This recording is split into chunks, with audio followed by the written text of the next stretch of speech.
अच्छा, हमने कंपैरिजन पढ़ लिया हुआ, इसके बाद हमने बेटे लास्ट टॉपिक हम कर रहे थे, that was a this one very important topic which is hall effect. Hall effect हमने कर लिया था। अब सर हॉल इफेक्ट के बाद जो नेक्स्ट जी सर ये ऊपर आपने ब्लू कलर का क्या लिखा हुआ है? ब्लू कलर का सर वो डायग्राम है हॉल वोल्टेज। ये वाला, सर इसके ऊपर वाला ब्लू में। ये टी टी थिकनेस, थिकनेस ली ठीक है हल्की सी, ठीक है थिकनेस सर, इसका फायदा क्या होगा हम लो आ रहे इस मतलब डायग्राम में? है। इसकी जरूरत क्या है डायग्राम में? डायग्राम की जरूरत है तो पर सारा प्रूफ किसके थ्रू किया है? नहीं डायग्राम के सर, थ्रू समझाएं। थिकनेस की जरूरत क्या है डायग्राम में? थिकनेस की जरूरत है, ये आ गया टी आ गया ना यहाँ पे, ये वही ठीक है। थिकनेस है। ठीक है। अच्छा बेटे, आज मैंने पहले बताना था कि हमारे पास ये मैंने लिखा होता सेमीकंडक्टर वेफर, ठीक है, ये वाला। ठीक है, अब सेमीकंडक्टर्स होते क्या है? सेमीकंडक्टर मैंने ये आपको ये बताया था कि हमारे पास ये सेमीकंडक्टर जो होते हैं they belong to group 4 of the periodic table, जैसे सिलिकॉन और जर्मेनियम हो गया। Since they belong to group 4 it means हमारे पास they have 4 electron, 4 valence electron, and they share their electrons in order to form covalent bond with the neighbouring particles या atoms. ठीक है, अब ये ऊपर जो स्टेबल क्रिस्टलाइन स्ट्रक्चर गिवन है जर्मेनियम का, बेटे अगर मैंने इसको एन टाइप बनाना है, एन फॉर नेगेटिव टाइप, यानी सर नेगेटिव टाइप। जी बेटे, सर हमने इससे पीछे से ही नहीं पढ़ा, वो कल डिस्कनेक्ट हो गया था, स्टक हो गई थी वीडियो। कहाँ से? ये सर हॉल हमने प्रो ना? सिर्फ तो हाफ वोल्टेज तक पढ़ा था। हाँ तो ये वही है उसके बाद हॉल। कंस्ट्रक्शन से ओ पहले बेटे, तक पढ़ा था। तो बेटे वो हॉल प्रो मैंने पढ़ानी सारी, ठीक है, वो हो जाएगा मुझे पता है। कल वहां तक, यहाँ इससे ऑनर मैंने पढ़ाना है, ठीक है ना, हॉल प्रो से। चलो मैं बता देता हूँ बेटे, मैंने लिखा हॉल प्रो, मैंने लिखा हुआ instrument which is use to measure magnetic flux density of a magnet by relative comparison method, and I underline the relative comparison में कंपेयर करके हम निकालेंगे इसकी इतनी है तो इसकी कितनी होगी। ठीक है ना। पहला कंस्ट्रक्शन लिखा सेमीकंडक्टर वेफर। अब आगे सेमीकंडक्टर होता क्या? सेमीकंडक्टर वेफर कौन सा? ये वाला जो मैंने लिया, ये वाला। ठीक है, जिस तरह मैच बॉक्स होता है इस तरह एक क्यूबॉइड, एक मैच बॉक्स की तरह ये, ठीक है, वो लिया हुआ है।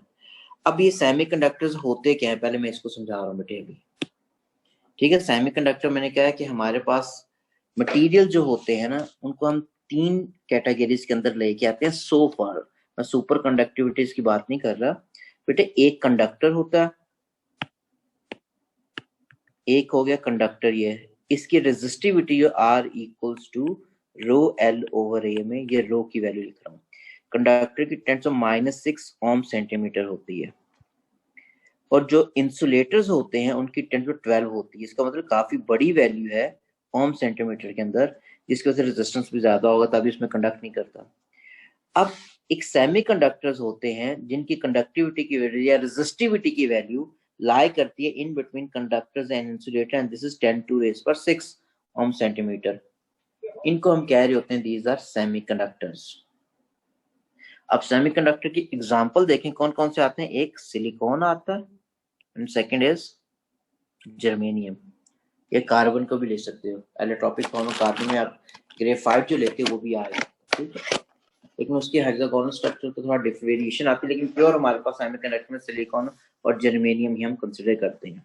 Now they belong to group 4 of the periodic table. अगर ग्रुप 4 के अंदर है तो मैंने वही लिखा है, group 4 of periodic table and share electrons to form covalent bonds. ठीक है,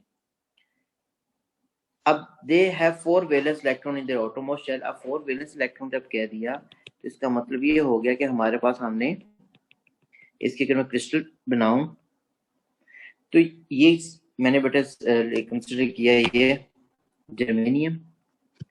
इसके आउटरमोस्ट शेल के अंदर हमारे पास क्या है? 4 वैलेंस इलेक्ट्रॉन। एक ने इस जर्मेनियम एटम के साथ किया, इसने भी शेयर किया, तो ये बॉन्ड कंप्लीट हो गया बेटे, शेयर दोनों ने कर दिया। दूसरा जर्मेनियम ने इसके साथ किया, इस वाले जर्मेनियम ने किया, तो ये भी बॉन्ड कंप्लीट हो गया। तीसरा इसने इसके साथ शेयर किया, इस वाले जर्मेनियम ने शेयर किया, तो ये बॉन्ड भी कंप्लीट हो गया।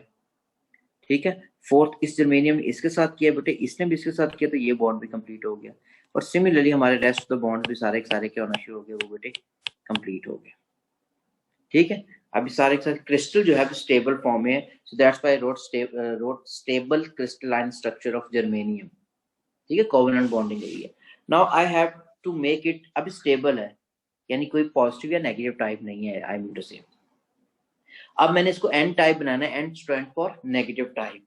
तो मैं क्या करूंगा, इस ग्रुप 4 ऑफ पीरियोडिक टेबल के अंदर सिलिकॉन या जर्मेनियम के अंदर मैं क्या करूंगा, ग्रुप 5 का एलिमेंट डालूंगा as impurity, and we call this process doping factor. ठीक है, डॉप करना मतलब इम्प्यूरिटी को एड अप करना। तो इसके अंदर हम क्या करेंगे, हम लिखेंगे ad group 5 element in above crystal to make it n type। अब ग्रुप 5 के एलिमेंट जो डालते हैं वो किस रेशियो से होता है बेटे, एक एटम होगा ग्रुप 5 का और 10 टू रेस पर 8 एटम जो होंगे वो सिलिकॉन या जर्मेनियम के होंगे। ठीक है, किस रेशियो से हमने इसके अंदर एड अप करना है, दिस इज रेशियो बेटे ये होती है 1:10 टू रेस पर 8। ये किसके हैं, ग्रुप 5 का एलिमेंट है। ये किसके हैं, ग्रुप 4 के। ठीक हो गया। अच्छा, अब मैं अगर जो मेरी क्रिस्टल बनी हुई थी पहले जर्मेनियम की, बेटे वही बना रहा हूँ, 1 2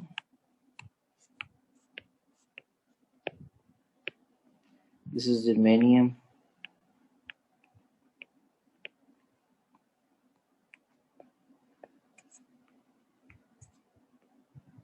अब ग्रुप 5 का एलिमेंट एक डाला है, सारे जर्मेनियम है, तो अगर एक डाला तो एक को ग्रुप 5 में अगर देखो तो बेटे एंटीमनी आ गया। ठीक है, SB सिंबल जिसका होता है। अच्छा, अभी हमारे पास बाकी तो जो है थे वो बेटे कंप्लीट है, बाकी सारे हमारे पास ये कंप्लीट है बेटे, सारे के सारे बॉन्ड्स बिल्कुल कंप्लीट हैं इनके ऑलरेडी सिर्फ एंटीमनी के साथ जो होगा उसमें वेरिएशन आनी है, बाकी तो कंप्लीट है सारे। तो इनको मैंने ऐसा शो कर दिया।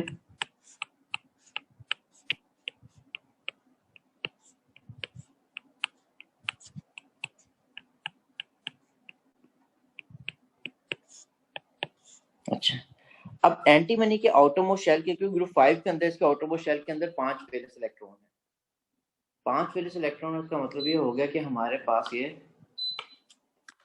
एक इसने शेयर किया, एक बेटा इसने शेयर कर दिया हमारे पास इस जर्मेनियम के साथ, कंप्लीट हो गया। इस जर्मेनियम भी शेयर किया तो बिल्कुल ठीक हो गया। दूसरा इसके साथ शेयर कर लिया, इस जर्मेनियम में शेयर किया तो हो गया। तीसरा इसके साथ शेयर किया, इस जर्मेनियम में शेयर किया, ये बॉन्ड भी कंप्लीट हो गया।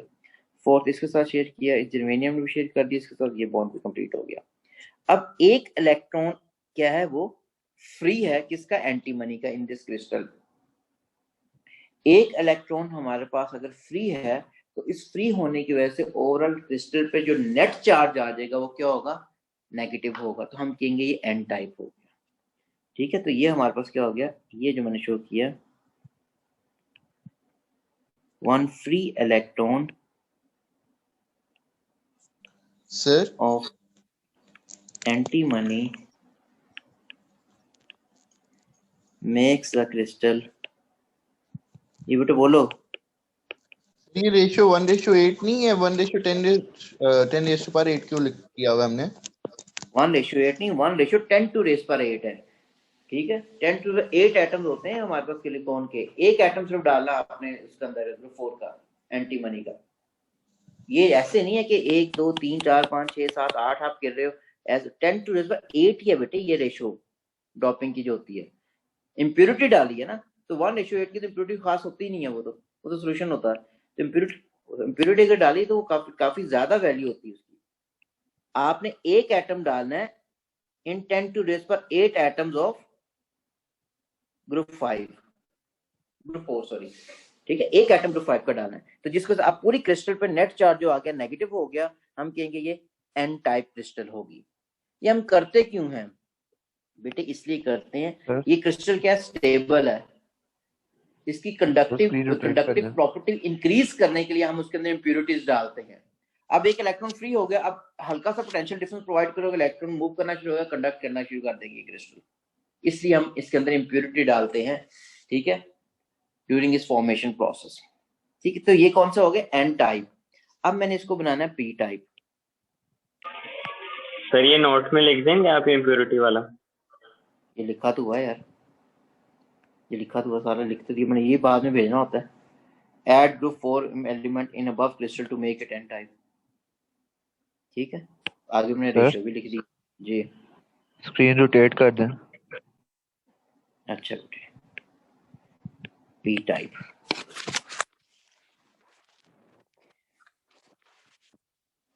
P type stands for positive type. इसका मतलब इसमें इलेक्ट्रॉन की डेफिशिएंसी होगी, ठीक है, तो इसमें हम लिखेंगे ऐड a trivalent impurity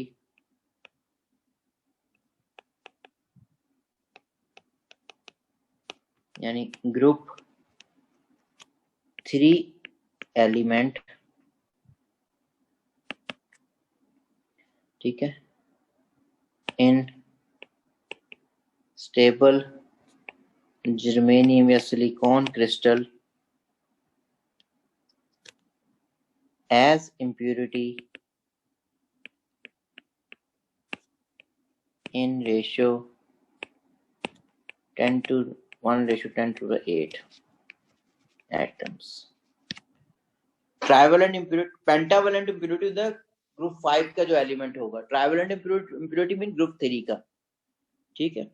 अब ग्रुप 3 में हमारे पास अगर देखें तो बेटे एल्यूमिनियम आ गया, ठीक है। अब इसकी अगर मैं देखूं क्रिस्टलाइन स्ट्रक्चर जो बनता है, ये सपोज जर्मेनियम हर जगह कंसिडर किया मैंने,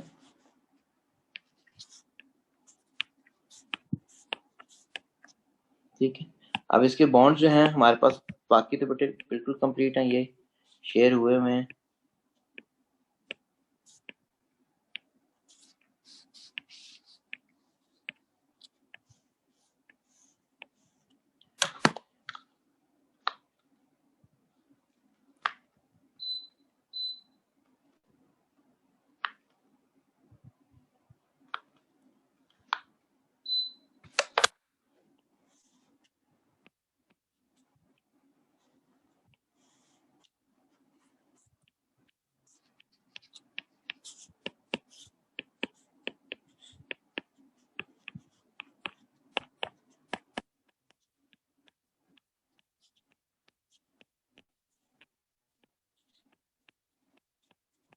ओके। अब ये क्रिस्टल हमारे पास किसकी थी? दिस वाज ऑफ जर्मेनियम है बेटे, सारी जर्मेनियम जर्मेनियम।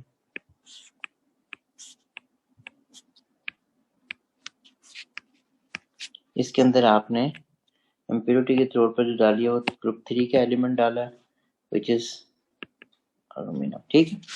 अब बेटे इसके आउटरमोस्ट शेल के अंदर Al के 3 वैलेंस इलेक्ट्रॉन होते हैं, एक उसने इसके साथ शेयर किया, जर्मेनियम ने भी शेयर कर दिया, कंप्लीट हो गया बॉन्ड।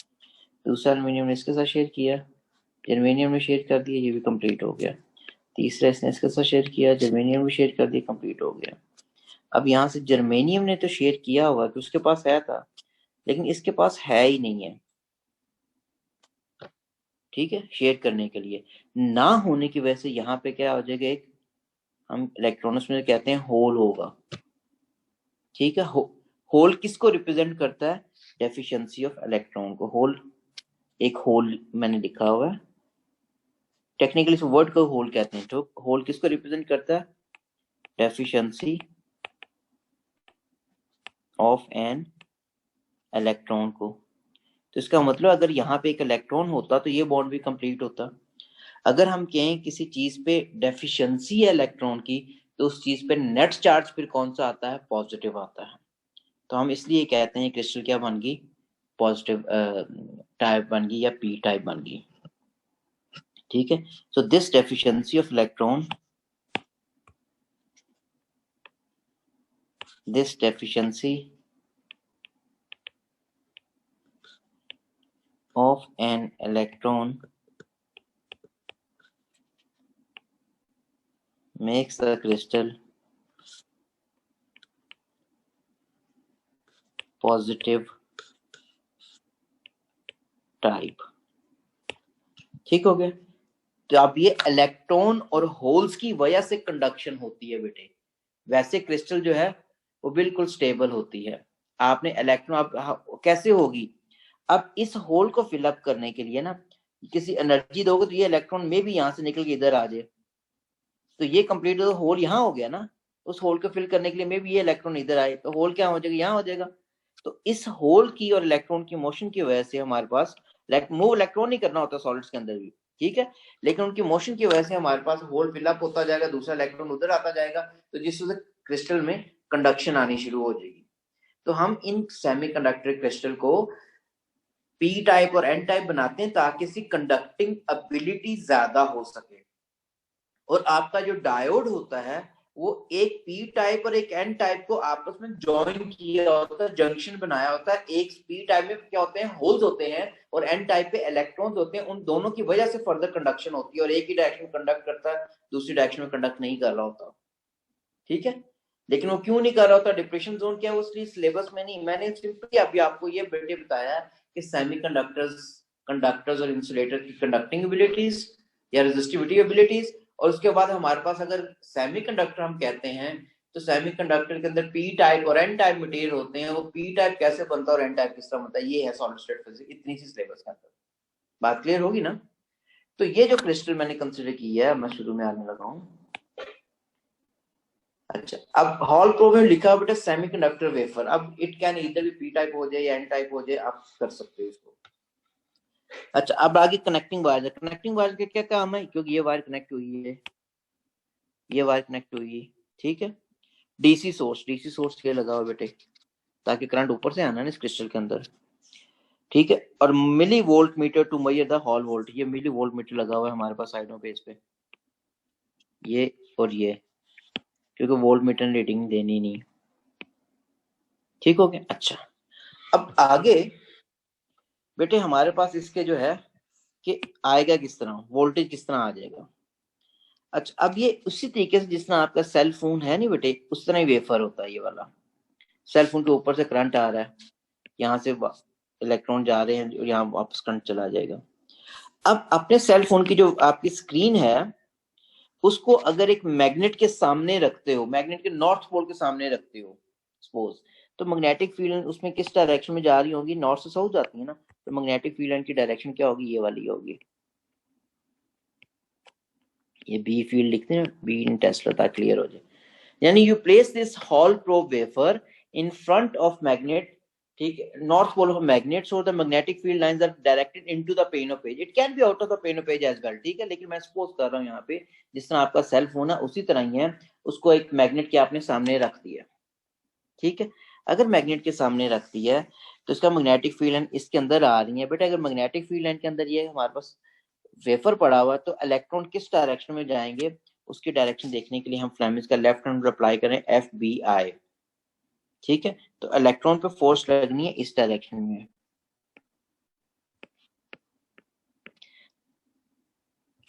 इलेक्ट्रॉन पे इस डायरेक्शन में फोर्स लगनी है, दूसरे पे क्या होगा, equal and opposite charge induce हो जाएगा, ये हो गया,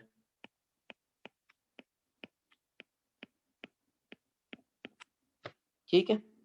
आपके पास क्या हो जाएगा, मिली वोल्ट मीटर रीडिंग दे देगा विच measures the hall voltage. Clear हो गया। अब हॉल वोल्टेज की वैल्यू आ गई, सपोज मैंने यही वैल्यू लिख ली विच इज BVD।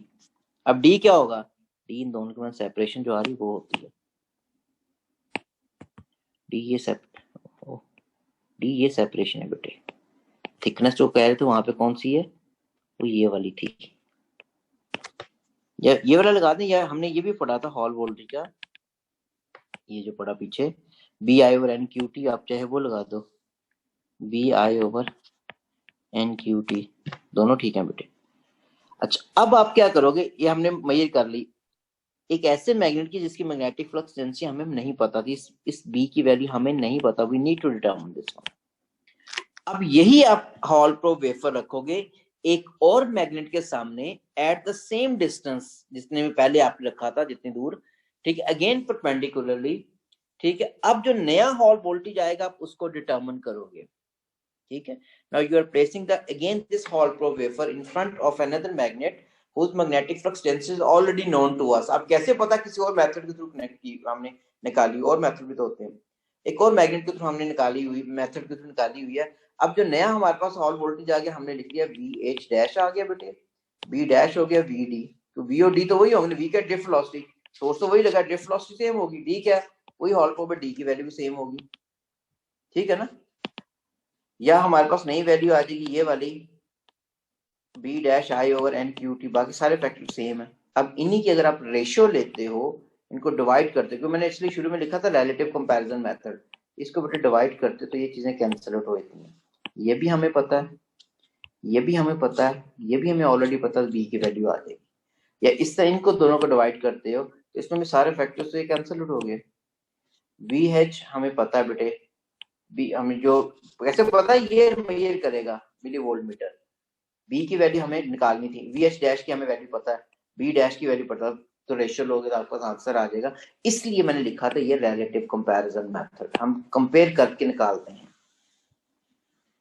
ठीक है, बात क्लियर होगी. और अब पेपर के अंदर, क्योंकि पेपर 5 का मैग्नेटिज्म वाला सेक्शन भी कवर करने की कोशिश करनी है साथ ही बेटे, हमारे पास अगर पेपर 5 के अंदर मैग्नेटिक फील्ड पे अगर कोई क्वेश्चन आता है तो मैग्नेटिक फील्ड प्रोड्यूस हमेशा हमने हेल्महोल्ट्ज कॉइल के थ्रू करनी है. ठीक है, मैग्नेटिक फील्ड हमेशा हेल्महोल्ट्ज कॉइल के थ्रू हमने प्रोड्यूस करनी है. और मैग्नेटिक फील्ड को जब भी मेजर करना है तो मेजर करने के लिए हमने इसको हॉल प्रोब से ही मेजर करना है. ठीक है, ये बहुत बेहतर मेथड है as compare to any other method so far जो हमने पढ़ा. अभी तक वो पढ़ा नहीं, एक और मेथड आज पढ़ाना मैंने. ठीक है, तो हमारे पास इसकी वर्किंग किस तरह होगी बेटे. फिर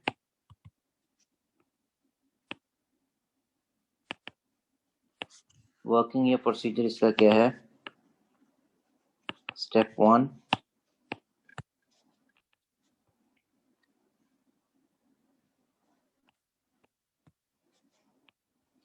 place the Hall probe wafer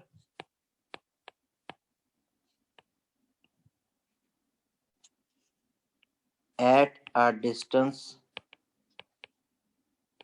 x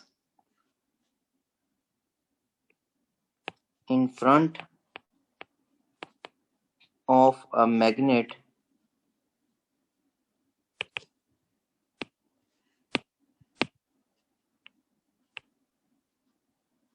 perpendicularly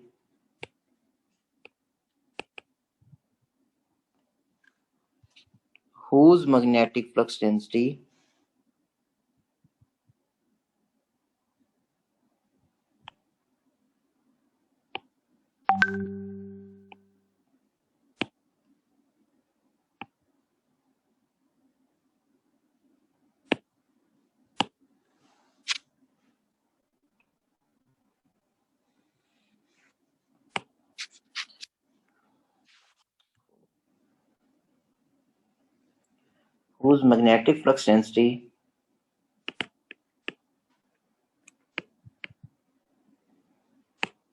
is to be determined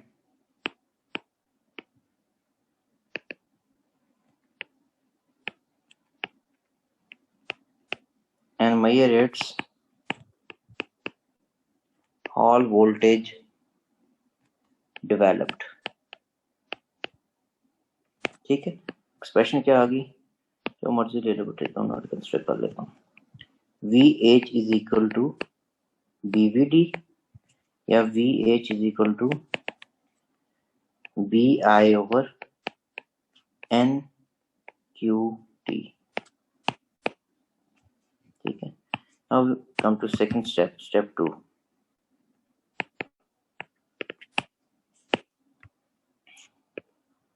Now again place the Hall probe wafer perpendicularly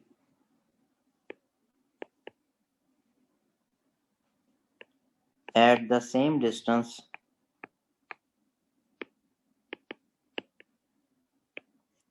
x in front of another magnet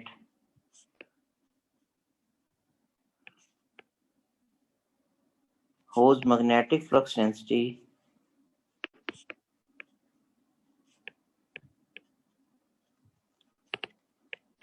is already known to us.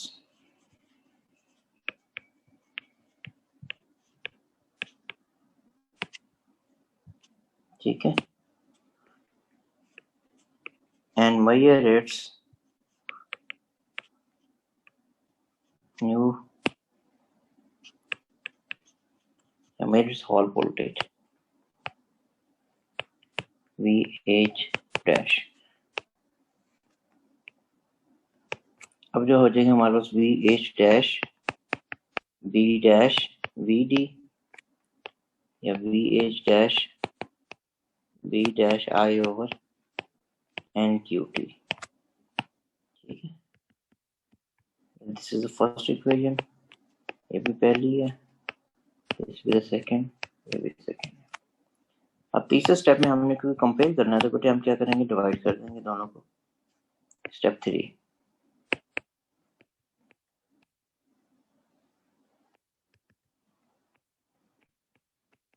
Divide 2 by 1। VH 1/2 कर लो, easy हो जाती हुई।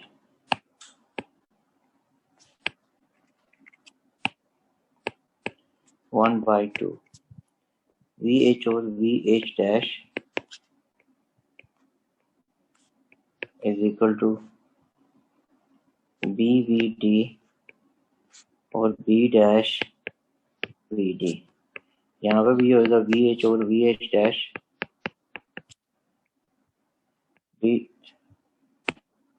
BI over NQT over B dash I over NQT। अब इसमें ये I cancel हो गया बेटे, ये चीज कैंसिल, ये भी चीज कैंसिल हो गई। ठीक है, अब इसको अगर फर्दर करते हो तो हमारे पास एक्सप्रेशन क्या रहेगी, this is VH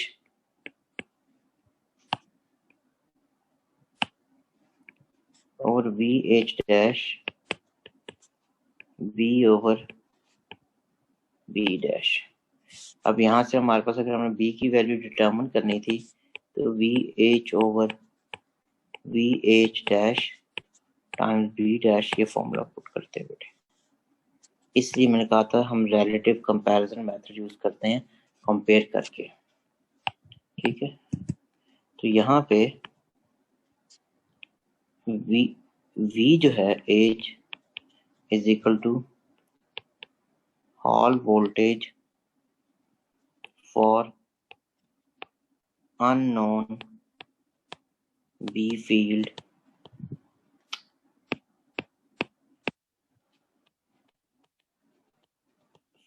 P, and VH dash is the hall voltage for known B field P dash। जी, यहाँ तक बेटे कोई क्वेश्चन तो पूछ लो।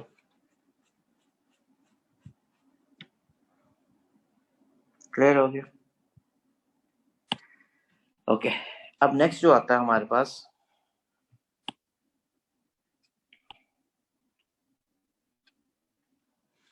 लास्ट कह लें लर्निंग आउटकम तो नहीं, क्वेश्चन एक किस्म का आया हुआ। तो अगर इसके अलावा एक करंट बैलेंस मेथड होता है जिसके थ्रू हम मैग्नेटिक फ्लक्स डेंसिटी को डिटरमिन करते हैं। ठीक है, अब हमारे पास वो आ गया। डिस्कनेक्ट हो जाएगा बट जल्दी से मैं कनेक्शन भेज दूंगा, कनेक्ट कर दीजिएगा।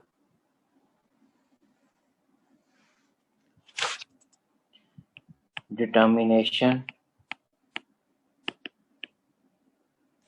ऑफ magnetic flux density, एक तो हॉलपुर मेथड, दूसरा ये है बाय करंट बैलेंस मेथड।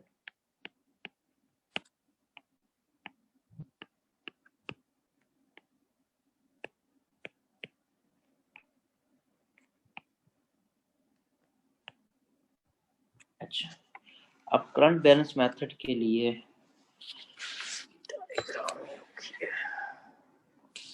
मैं यहाँ बना रहा हूँ।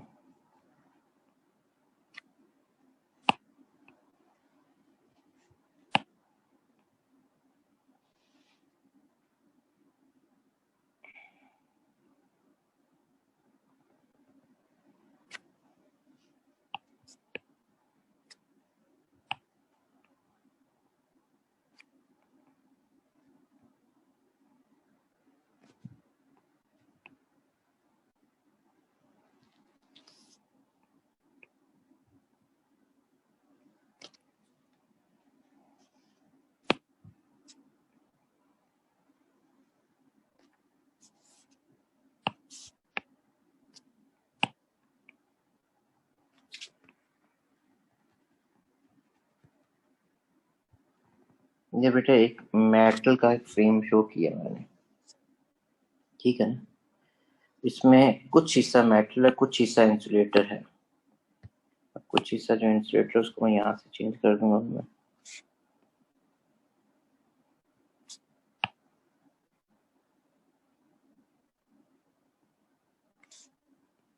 ब्लैक वाला हिस्सा मेटल का है, दूसरा हिस्सा जो वो इंसुलेटर है। इनको हमने पिवट कर दिया बिटवीन 2 पॉइंट्स, ये 2 पॉइंट पे पिवट किया है। अब ये जो असेंबली मैंने बनाई है ना, A B C D E F, ये हमारे पास क्या है, बिल्कुल जिस तरह एक बेटे उसका फ्रेम नहीं होता पिक्चर का, उसी तरह एक फ्रेम बनाया मैंने ये, ठीक है। जिस तरह एक फ्रेम होता है वो इस तरह एक फ्रेम है ये वाला। तो इसके अंदर मैं लिख सकता हूँ कि हमारे पास A B C D E F is an assembly या frame in a horizontal plane। बिल्कुल horizontal पढ़ा हो बेटा ये, and is pivoted at point B and E, 2 wedges के थ्रू पिवट किया हुआ। इसके अंदर दूसरी चीज इंपॉर्टेंट क्या है, मैंने ये कहा इसके अंदर BAFE is insulating and BCDE is conducting path।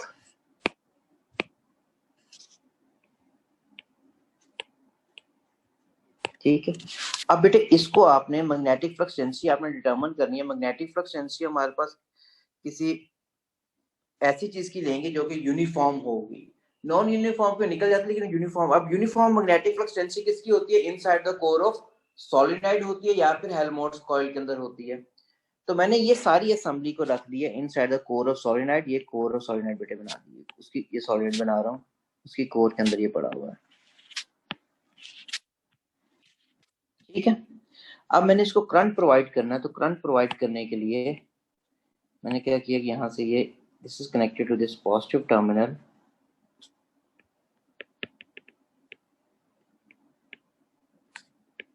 ये एमीटर हो गया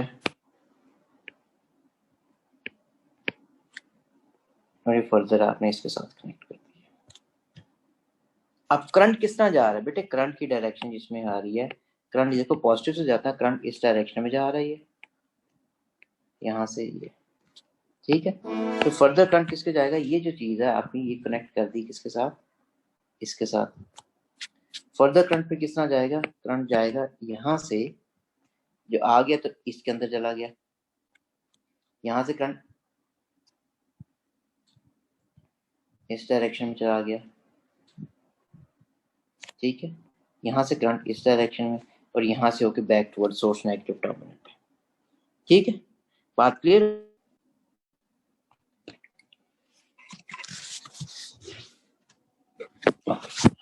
बेटा ये करंट कैरी कंडक्टर मैंने शो किया which is placed in a horizontal plane, ठीक है।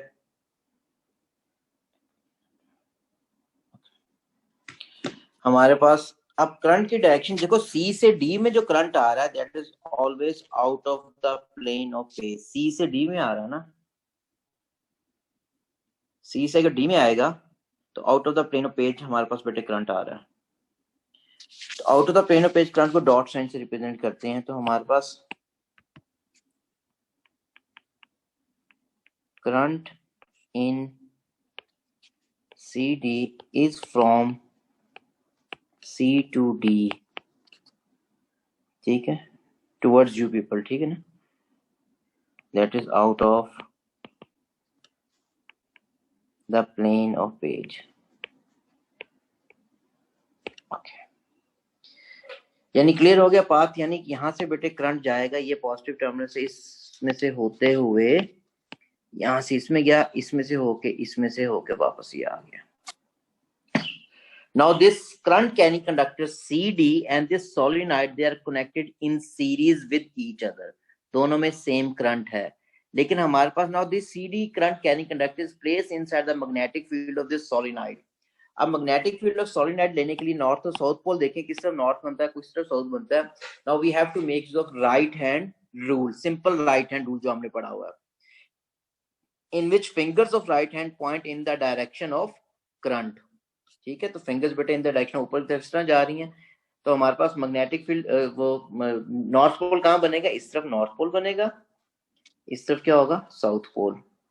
Magnetic field are always directed from north to south, core के अंदर साउथ टू नॉर्थ होती है ना, बाहर नॉर्थ से साउथ होती है। तो बेटे अगर मैं डायरेक्शन बनाऊं मैग्नेटिक फील्ड की, तो मैग्नेटिक फील्ड की ये डायरेक्शन बन रही है, ये मैग्नेटिक फील्ड होगी साउथ टू नॉर्थ, क्योंकि कोर के अंदर। करंट कैरिंग कंडक्टर बीसी पे तो फोर्स ही नहीं लगनी, क्यों नहीं लगनी बीसी पे, क्योंकि फोर्स का फॉर्मूला बेटा B I L sine theta होता है। मैंने बी आई एल मैंने बीसी लिखूं, साइन की वैल्यू क्या आ रही है, करंट और मैग्नेटिक फील्ड में एंगल कितना आ रहा है 180, साइन 180 क्या होता है 0, तो बीसी पे कोई फोर्स नहीं लगनी। सिमिलरली अगर बेटे मैं बीसी पे लिख रहा था, हमारे पास डीई पे भी फोर्स क्या होगी, 0 होगी, F equal to B I L sine theta, theta की वैल्यू क्या है हमारे पास बेटे, करंट भी इसमें उसी डायरेक्शन में आ रही है, डायरेक्शन है करंट की, करंट भी उसी डायरेक्शन के अंदर आ रहा है, मैग्नेटिक फील्ड भी एंगल 0, साइन 0 क्या होता है 0, तो इसका मतलब बीसी और डीई पे कोई फोर्स नहीं लगनी, इसके ऊपर फोर्स किस पे लग रही है, सिर्फ सीडी में जो करंट है that is out of the plane of page, उसमें हमारे पास फोर्स लगेगी, because angle between current and the magnetic field is now 90 degree, बाकी दोनों पे फोर्स लगनी नहीं है, ठीक है। अगर फोर्स नहीं लगनी बेटे, हमारे पास ये करंट कैरिंग कंडक्टर आपने शो किया, ये वाला, ये कौन सा आई सीडी करंट, सीडी करंट आ रहा है,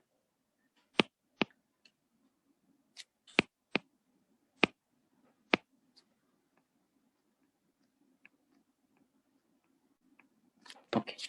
अब उसके बाद अब one current carrying conductor is placed in a magnetic field, so it will experience a force, ठीक है, BIL। अब in order to get the direction of force we have to make use of Fleming's left hand rule, ठीक है। अब Fleming's का left hand left B I apply करते, B क्या, ठीक है, वो आपकी तरफ आना चाहिए, out of the plane of page है ना। अब आई डोंट नो आपकी वर्टिकल स्क्रीन है हॉरिजॉन्टल स्क्रीन है, ठीक है, तो हो गया out of the plane of page हो गया बेटे, और हमारे पास मैग्नेटिक फील्ड क्या हो जाएगी, टुवर्ड्स लेफ्ट साइड। तो इस पे जो फोर्स लगनी है हमारे पास, ये जो डायग्राम मेरी बनी हुई है उसके अकॉर्डिंगली इस पे फोर्स की डायरेक्शन बेटे बनेगी डाउनवर्ड, ये एफ बी फोर्स है, ठीक है। तो फोर्स की डायरेक्शन बेटे ये आ रही, Fleming's left hand rule apply करके देख लो, ओहो फोर्स की डायरेक्शन ये वाली आ रही है, magnetic force by Fleming's left hand rule. अगर इस डायरेक्शन में आ रही है फोर्स की डायरेक्शन, तो ये तो बेटे हमारे पास क्या था,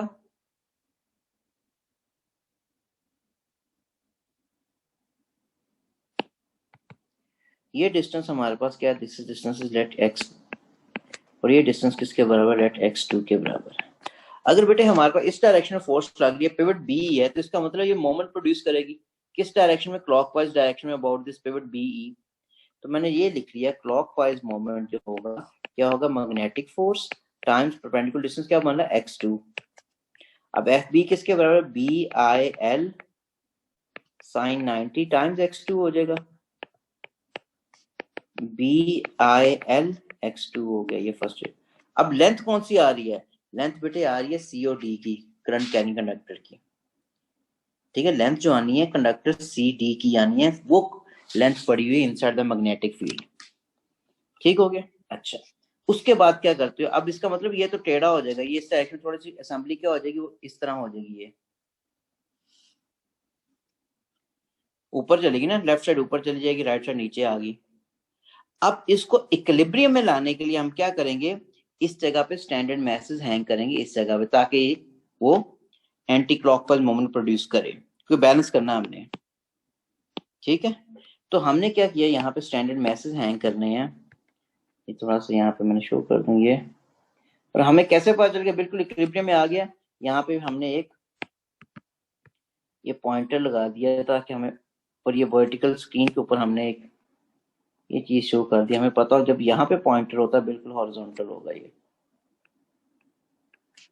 स्केल हमने मार्क कर दिया, और इसके आगे पॉइंटर लगा हुआ है ये वाला, जब पॉइंटर उस मार्क पे होगा इसका मतलब बिल्कुल हॉरिजॉन्टल होगा ये। तो मैंने ये कहा कि हम यहाँ पे क्या करेंगे, स्टैंडर्ड मैसेज हैंग करेंगे। स्टैंडर्ड मैसेज का मतलब ये हमारे पास हमने मैथ एंगल लगा लिया, स्टैंडर्ड मैसेज ले लिया। अब स्टैंडर्ड मैसेज वो स्लॉटेड मैसेज होते हैं, वो हैंगर के साथ, वो जो ही हमने सस्पेंड किया तो ये क्या करेगा, एंटी क्लॉकवाइज मोमेंट प्रोड्यूस करेगा। ठीक है, तो हमने फिर अगर ये बैलेंस हो जाता है, एंटी क्लॉकवाइज मोमेंट प्रोड्यूस हो गया, किसने किया, स्टैंडर्ड मैसेज, उसका क्या होगा, mg होगा, डिस्टेंस कितना आ रहा है पिवट से, x1 हो गया। बेटे अब इन दोनों को अगर, क्योंकि ये इक्विलिब्रियम स्टेट के अंदर आ चुका है,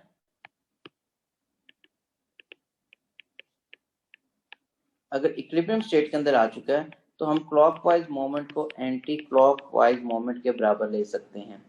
क्लॉकवाइज हमारे पास किसके बराबर हो गया, BIL x2, this is mg x1। तो यहां से अगर आप b को सब्जेक्ट बनाते हो तो बेटा क्या हो जाएगा, mg x1 over IL x2। अब इसमें सारी चीजें हमारे पास पता है, m क्या, स्लॉटेड मैस क्या है, जो मैस हैंगर के ऊपर लिखा भी होता है, स्लॉटेड मैसेज पे भी लिखा होता है कितना मैस है, और we can measure making use of top and balance. g इज 9.81, x1 हम मेजर कर सकते हैं फुट रूल से कर लो या फिर वर्नियर कैलिपर की टेल से कर लें। I क्या है, current in the current carrying conductor, किसके थ्रू मिल रहा है, एमीटर कनेक्ट हुआ है।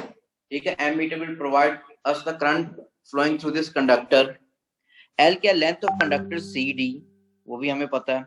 x2 क्या, distance of this current carrying conductor CD from pivot E, वो भी पता है बेटे। सारी वैल्यूज पुट करोगे तो इसमें मैग्नेटिक फ्लक्स डेंसिटी आ जाएगी इस मैग्नेट की, कौन सी, सोलेनोइड की।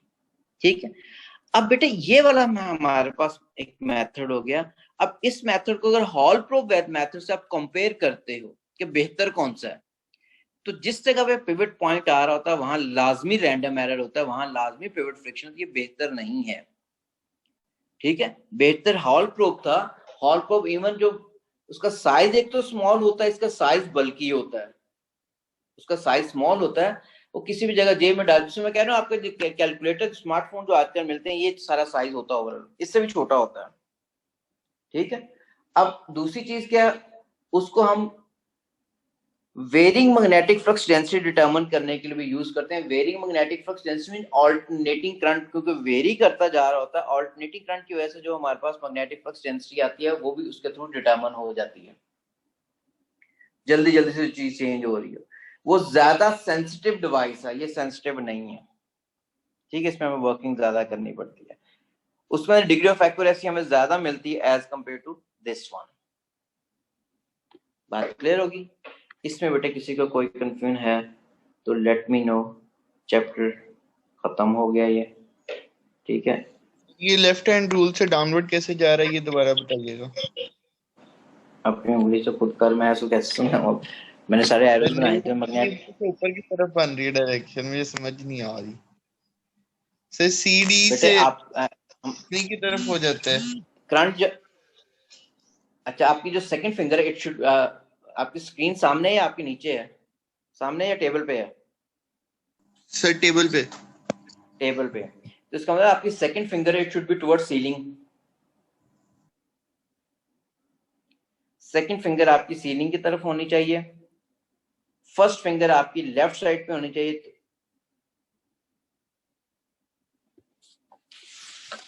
FBI ना, बी ये होगी।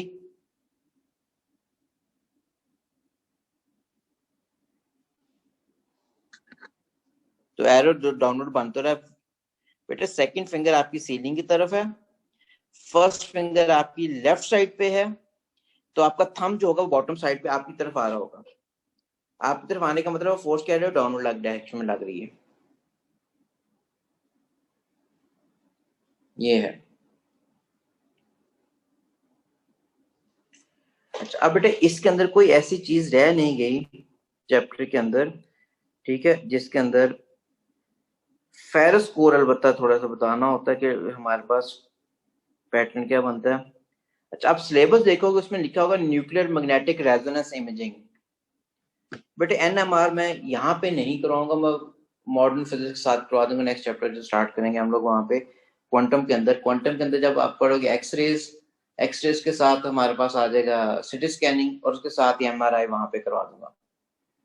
ठीक है, अल्ट्रासाउंड भी इसमें टीचर ने करवाया था, लेकिन अल्ट्रासाउंड पूरा अलग टॉपिक है, मैं करवा चुका था। ठीक है, वो हो चुका। तो अब आपका हमारे पास जो रह गया NMR इसमें रह गया। आज मैं वो शेयर कर दूंगा बेटे इसके, ठीक है, शेयर कर सर दूंगा। ये सेकंड फिगर मैग्नेटिक फील्ड को रिप्रेजेंट करती है ना? किसको? सेकंड फिंगर जो है उस मैग्नेटिक फील्ड को रिप्रेजेंट करेगी? नहीं, सेकंड फिंगर बेटा करंट को रिप्रेजेंट कर। FBI मैं क्या कर रहा हूँ, F फोर्स है, थंब, B मैग्नेटिक फील्ड होती है, फर्स्ट फिंगर, I करंट होता है बेटे। ठीक हो गया सर 8 to 9 वाली क्लास है? क्या? सर 8 to 9 हाँ, वाली क्लास है? नहीं है। ठीक है, thank you so much sir. Okay बेटा जी, मीट यू इंशाल्लाह टुमारो। जी बेटे, हाँ जी सर मैंने आपसे बात करनी सर। आपने ये जो असेसमेंट की हमें डेट दी है, उस वीक में मेरे पेपर्स हैं सर AS के। कौन से? सर आपने जो असेसमेंट की जो डेट दी है 12, 16 एंड 20, सर उस 12 to 16 के